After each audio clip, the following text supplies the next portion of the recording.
جی آپ کے سوال اور ہمارے جواب پوچھیں۔ پرائم منسٹر اگر کسی سیکٹری یا ڈی پی او کو لگاتا ہے تو اس پہ سپریم کورٹ سوموٹو لیتا ہے۔ پارلیمنٹ اپنے پرائم منسٹر کے تحفظ کے لیے ایسی قانون سازی کیوں نہیں کرتی کہ اس کے اقدامات کو تحفظ حاصل ہو، کوئی سپریم کورٹ کا جج ثاقب نثار بابرحمت آ کے اس کو چینج نہ کر سکے؟ نمبر 1۔ نمبر 2، پارلیمنٹ میں آئین میں ترمیم کے لیے 2/3 میجورٹی چاہیے۔ آپ کے پاس 2/3 ہو تو آپ آئین میں ترمیم کر سکتے ہیں، لیکن اسی آئین کی تشریح کے لیے 3 جج بیٹھ جائیں گے، 5 جج بیٹھ جائیں گے، کانسٹیٹیوشن کو ری رائٹ کر لیں گے 2/3 کے اکثریتی سے، مطلب 3 حق میں ہوں گے، 2 خلاف ہوں گے، مطلب سمپل میجورٹی سے آپ پارلیمنٹ کے آئین کے کسی بھی شق کی کوئی بھی من مانی تشریح کر سکتے ہیں۔ پارلیمنٹ اس ضمن میں قانون سازی کیوں نہیں کرتی کہ پارلیمنٹ کے آئین کی تشریح کے لیے فل کورٹ لازمی ہوگا؟ دیکھیں آپ کے دونوں نکات جو ہیں بہت جامع ہیں، اور جس سادہ انداز سے آپ نے پاکستان کے اندر آئینی تضادات کو ابھارا ہے اس کے اوپر آپ کو سلام ہے۔ بہت سارے لوگ یہ نکات نہیں سمجھتے کہ ایک جو جمہوری انداز ہے معاملات کو چلانے کا، اور آپ نے آرمی چیف کے بارے میں بھی آپ بات کر سکتے تھے کہ آرمی چیف جو ہے وہ اپنی کورس کو کیسے چلاتا ہے۔ جو آرمی چیف کی میٹنگ ہوتی ہے اس کے اندر بھی بڑی کھل کے بحث ہوتی ہے۔ جج صاحبان جب چیف جسٹس کے ساتھ بیٹھتے ہیں کھل کے بحث اپنی جگہ پر، بعض جگہوں پر تو آپ دیکھتے ہیں کہ میٹنگز کے اندر لوگوں کو بلایا ہی نہیں جاتا۔ تو یہ جو روایت ہے کہ جو کورٹ آپ کو یا جو فورم آپ کو بتاتا ہے کہ جمہوری انداز کیا ہونا چاہیے، جمہوری اطوار کیا ہونے چاہیے، جمہوری شقیں کیا کیا ہیں اور آئین کی پابندی سب پر لازم ہے، اس کے اندر کیسے بینچ بنتے ہیں اور کیسے ذاتی طاقت کو استعمال کیا جاتا ہے۔ تو بالکل اس کے اوپر نظر رکھنی چاہیے کہ جو سب کو گائیڈ لائنز فراہم کر رہے ہیں، سب کو لیکچر دے رہے ہیں، سب کو قانون اور آئین کے تابع کر رہے ہیں، جمہوری روایات کی یاد دہانی کروا رہے ہیں، وہ جب خود بینچ بناتے ہیں تو ان کے رویے کیا ہوتے ہیں اور اپنے جج صاحبان کے بارے میں ان کے خیالات کیا ہوتے ہیں، ان خیالات کا اظہار ان کے اعمال سے کیسے ہوتا ہے۔ بالکل درست بات ہے۔ دوسرا جو ہے آپ نے آئین میں ترمیم کی بات کی، یہ 100% درست ہے۔ آئین کا ویسے تو آپ ایک کوما بھی چینج نہیں کر سکتے، کامن مین تو سوچ ہی نہیں سکتا، پارلیمان میں بھی اگر 2/3 نہیں ہے تو ایک کوما بھی آپ چینج نہیں کر سکتے۔ یہاں پر آپ آئین کو کومے میں ڈال سکتے ہیں اپنی تشریحات کے ذریعے۔ جب آپ کا دل چاہتا ہے آپ ڈیویشنز کروا دیتے ہیں، جب آپ کا دل چاہتا ہے آپ آئین کی سسپینشن کو انڈورس کر دیتے ہیں، جب آپ کا دل چاہتا ہے آپ عوامی نمائندگان کو ڈسکوالیفائی کر دیتے ہیں، جب آپ کا دل چاہتا ہے آپ کہتے ہیں کہ اوہ وہ تو غلطی ہوگی، وہ تو نہیں ہونا چاہیے تھا۔ یعنی آپ کھلواڑ کرتے ہیں اپنے فیصلوں کے ذریعے۔ تمام جج نہیں کرتے لیکن کھلواڑ پاکستان کے اندر بہت سارے ہوئے ہیں۔ دیکھنا یہ چاہیے کہ واقعتاً اس کے اوپر کوئی حد ہے یا نہیں ہے۔ جس پارلیمان کے ذریعے آپ اس پریکٹس کو بہرحال لاگو کرنا چاہتے ہیں یا اس کو اس پریکٹس کے خلاف جو قانون اس کو لاگو کرنا چاہتے ہیں، اس پارلیمنٹ کا اپنا حال بہت برا ہے۔ اس پارلیمنٹ کے اندر سے لوگ خوشیاں مناتے ہیں جب آئین کی تشریح ان کے حق میں ہوتی ہے۔ موجودہ پارلیمنٹ اور موجودہ سیاسی جماعتوں کا کردار آپ ذہن میں رکھیے۔ عمران خان کی طرف سے آئین میں ترمیم جو ان کو تشریح کے ذریعے ملتی ہے اس کے اوپر کتنی خوشیوں کا اظہار کرتے ہیں۔ تو پارلیمنٹ کے اندر لوگ جب خود بیٹھے ہوئے اس کی اپنی بے توقیری کرتے ہیں تو پھر 3 جج تو زیادہ تعداد ہے، ایک جج بھی پارلیمان کے حقوق کے اوپر ویسے حملہ کر سکتا ہے جیسے پہلے کسی نے نہ کیا ہو۔ تو یہ تو پہلے پارلیمان کو اپنی عزت و توقیر کا خود بندوبست کرنا ہوگا، لیکن نکات آپ کے بڑے جامع ہیں۔ السلام علیکم۔ یہ جو فیصلہ آیا ہے یہ پوری عوام جانتی ہے، بدنیتی پر مبنی ہے۔ جب سے چودھری افتخار آئے ہیں اور ان کے بعد جو جاتے رہے ہیں تو سب کے سامنے ہیں ان کے کارنامے، اور اس سے پہلے بھی تاریخ تو سیاہ رہی ہے۔ لیکن سوال میرا یہ ہے کہ ان کا احتساب کس طرح ہوگا، اور پھر پارلیمنٹ کوئی ایسا قانون نہیں بنا سکتی کہ ان کو معطل کیا جائے اور ان سے جواب طلبی ہو، اور یا پھر کوئی جو آرڈیننس کے تھرو ان کا احتساب نہیں ہو سکتا؟ یہ ذرا بتا دیجیے آپ۔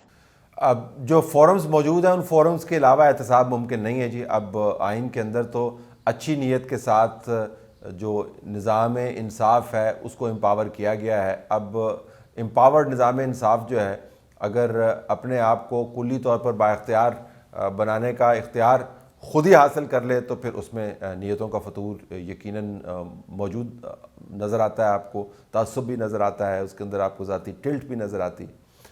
لیکن پارلیمان کو بہرحال جس طرح میں نے پہلے سوال کے جواب میں بھی کہا اس امر کا نوٹس لینا چاہیے.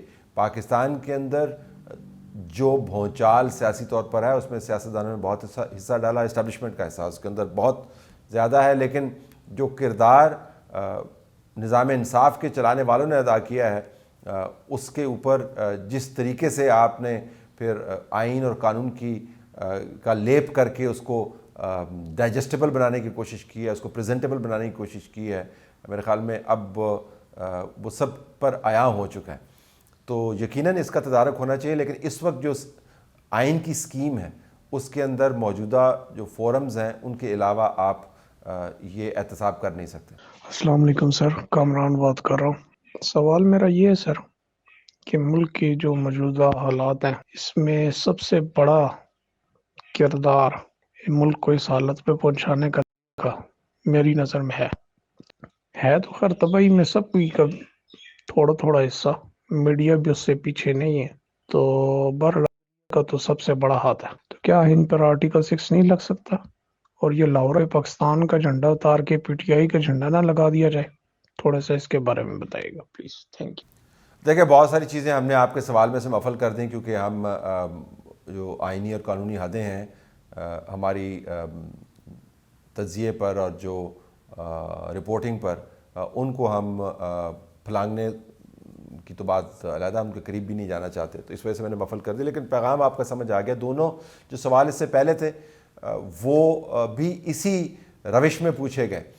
اب یہ لمحہ فکریہ ہونا چاہیے منصفین کے لیے کہ جو پبلک پرسیپشن ان کا بن رہا ہے وہ پبلک پرسیپشن اس کی بنیاد کیا ہے، اور جس قسم کے فیصلے دیے جا رہے ہیں خاص قسم کے ویسٹڈ پولیٹیکل انٹرسٹ کو تحفظ دیا جا رہا ہے، اور وہ ویسٹڈ پولیٹیکل انٹرسٹ جو ہے روزانہ بیٹھ کر، کھڑے ہو کر، لیٹ کر، سوتے ہوئے، جاگتے ہوئے بار بار آپ کو بتاتا ہے جی کہ ہم آپ سے بڑے خوش ہیں اور ہم آپ کے ساتھ کھڑے ہوئے ہیں اور آپ بس ڈٹ جائیں. کیونکہ ظاہر ہے وہ یہ کہیں گے، وہ کہتے رہیں گے. ان کا خیال ہے کہ ان کی سیاست کا تحفظ جو ہے اب نظام انصاف کے ذریعے ہی ممکن ہے. ویسے تو ان کے جو کارنامے ہیں، جس قسم کے مقدمات بنے ہوئے ہیں، اس میں سے بعض جگہوں پر گرفت جو ہے سخت ان پر ہو سکتی ہے اور نکلنے کے راستے مسدود ہو سکتے ہیں.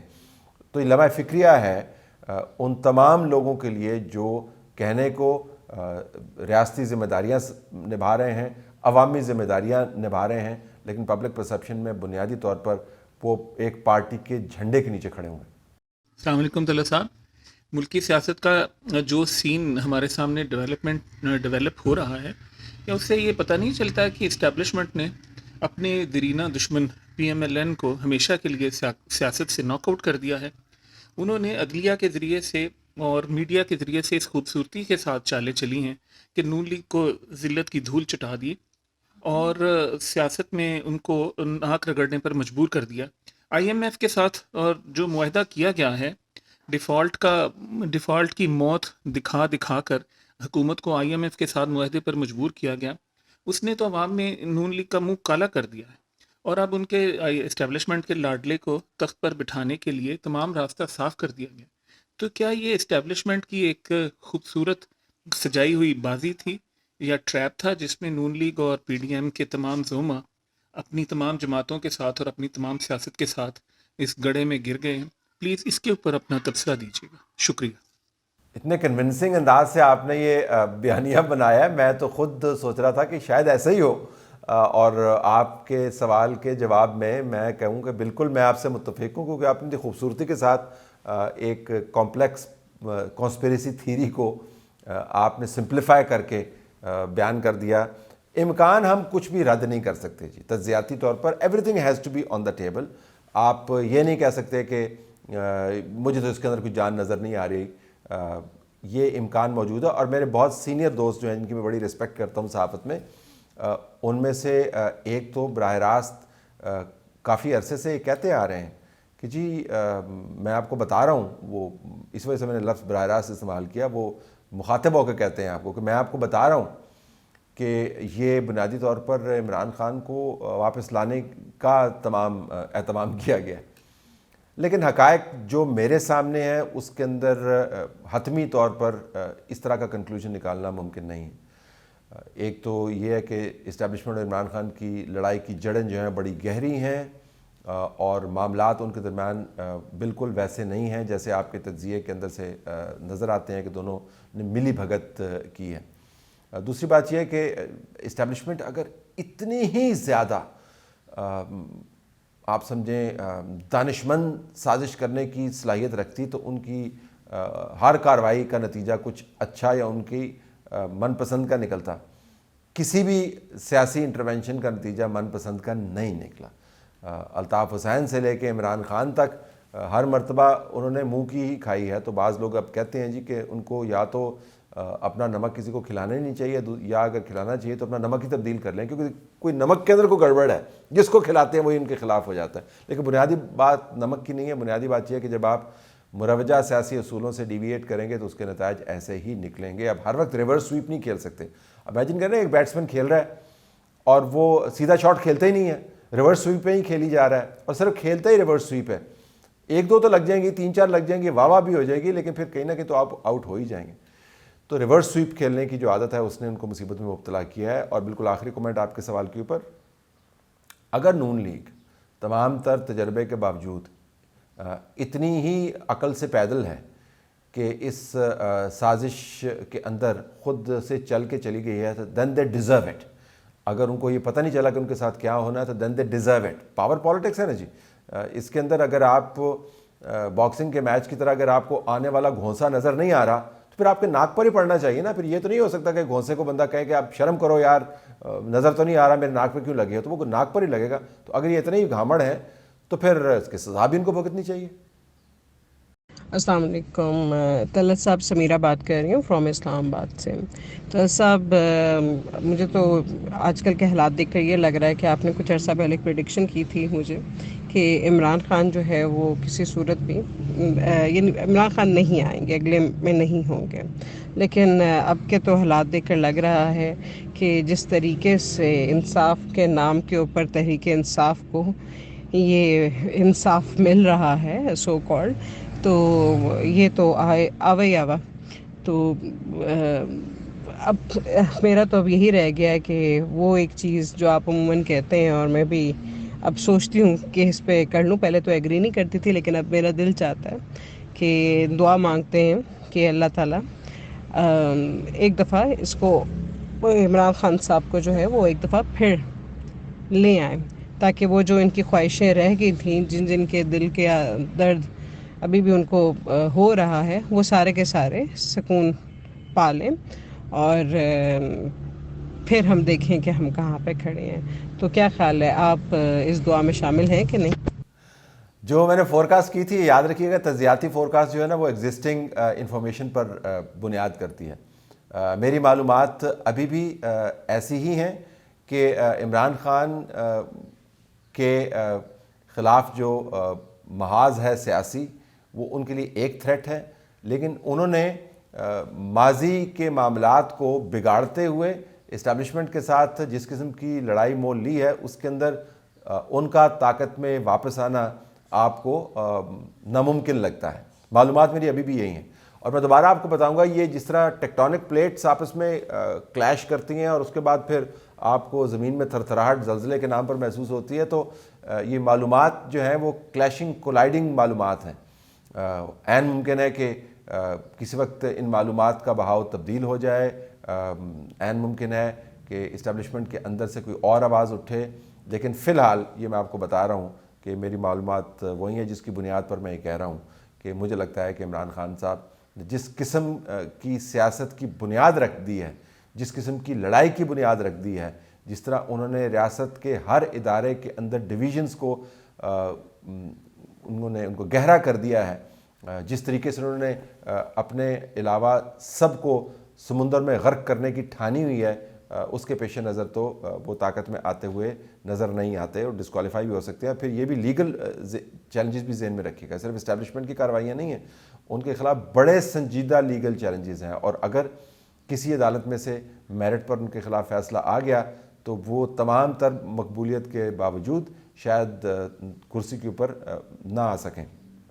اب آپ کی دعا کی بات, تو ابھی تو الیکشن کے اندر ووٹ ڈالنے کا عمل بڑا دور ہے, لیکن میں ایک سیمینار کے اندر پچھلے دنوں گیا ہوا تھا, جرنلزم کے اوپر ایک لیکچر تھا, تو سینئر لوگ وہاں پہ موجود تھے.